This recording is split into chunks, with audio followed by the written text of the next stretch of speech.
চতুর্থ দিন। কালকে আমরা এসেছি দেবশু ভুগাল থেকে আমাদের যে লেক আছে সেই লেকে। এবার আজ এখান থেকে যাব ওদারি। আর আমাদের সকালে এখন বাজে নিয়ার অ্যাবাউট 6:30। আমাদের চা এসে গেছে দেখতে পাচ্ছ। আর এখনও কিন্তু বাইরে রোদ আসেনি বলে আমি এখনও বাইরে বেরোচ্ছি না, একবার জাস্ট বেরিয়ে ফ্রেশ হয়ে ভেতরে চলে আসলাম। আর এখানে সবচেয়ে বড় অসুবিধা হলো চার্জ থাকে না ফোনে, তো সকালে দেখি ফোনগুলো চার্জ করছি পাওয়ার ব্যাঙ্ক থেকে। আর হয়তো দুদিন আমাদের বরফের মধ্যে থাকতে হবে, তারপর আবার নেমে যেতে হবে আমাদের সমতলের দিকে। তো দুদিন হয়তো একটু কষ্ট হবে, তাও প্রাকৃতিক সৌন্দর্যের কাছে কষ্ট জাস্ট কোনো কিছুই না। কালকে তো আমাদের রিভার র্যাপলিং হয়েছে, এই রিভার ক্রস হয়েছে র্যাপলিং করে, তো অনেক কিছু নতুন এক্সপিরিয়েন্স করলাম, খুব ভালো লাগছে। আমাদের টেন্ট আমাদের কালকে থাকার জায়গা ছিল। আর কালকে আমাদের এই দেখো সুন্দর ভিউ, এখান দিয়ে পাই চারিদিকে বরফাবৃত পাহাড়, এদিকে সুন্দর একটি তাল আছে লেক টাইপের। আর আমাদের ক্রসিং হয়েছিল এখান দিয়ে, জাস্ট অন্যরকম ফিল হচ্ছে। তো সারা ঘুম আর এই পাশে নদীর শব্দ, জাস্ট তোমার দেখো কতটা আনন্দ, কতটা ভালো লাগে এই জায়গা। কিন্তু হ্যাঁ, কষ্ট এখানে আসতে গেলে কালকে 12 কিলোমিটার আমাদের হাঁটতে হয়েছে। যাই হোক, শরীরটা একটু খারাপ করছিল এসে, তারপর আসতে আজকে সকালে উঠে পুরো ফ্রেশ, চারিদিকটা পুরো মানে অন্যরকম একটা সৌন্দর্য আছে, সেগুলো দেখে অন্যরকম মন হয়ে যায়। তো আমাদের এখানে সব রেডি, আমরা সবাই এখন বেরোনোর জন্য। আমাদের নেক্সট নামটা ভুলে যাচ্ছি, কি জানো কোথায় যাবো? উদারি, দোয়ারি মনে হচ্ছে, উদারি যাওয়ার জন্য। এই আমাদের কুকিং টেন্ট ছিল।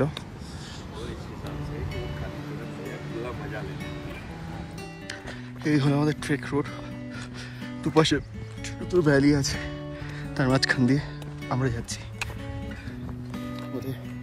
আমরা পিছন দিকে অনেকটা আছি।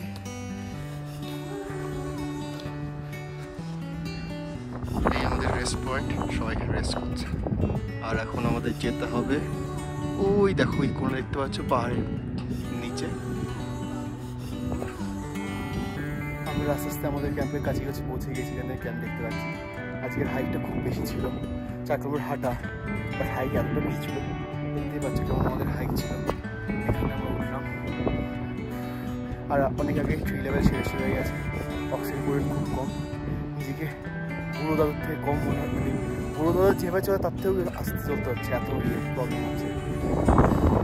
আর জোরে ঠান্ডা হাওয়া দিচ্ছে, কী হবে। তারপরে রাখো পরে ঠান্ডাটা কম লাগছে, তাও এখানে ধরে রাখো তাও 5, আর রাত্রেবেলা হয়তো মাইনাসে চলে যেতে পারে। ভিউটা তোমরা দেখো একবার।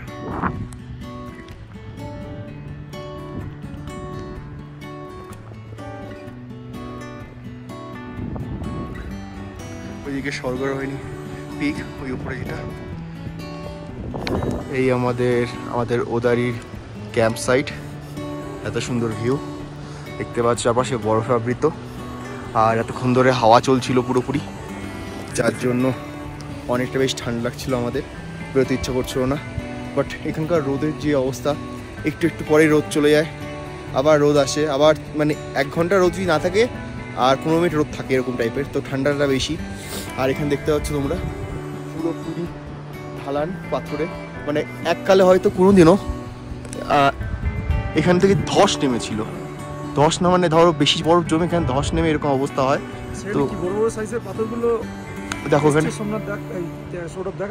এই একটা ওই একটা বড় পাথর, ওইটা পুরো উলম্বভাবে দাঁড়িয়ে আছে, দেখতে পাচ্ছ ওইখানটা। যেটা যদি এখন আবার একটা ল্যান্ডস্লাইড হয়, আমাদের এই টেন্টগুলোর উপর দিয়ে জাস্ট পাথর বড় বড় গড়িয়ে যায় একদম। শুধু একটা মাত্র সেফটি আছে, পাথর গেছে, অতটা পর্যন্ত পাথর গেছে।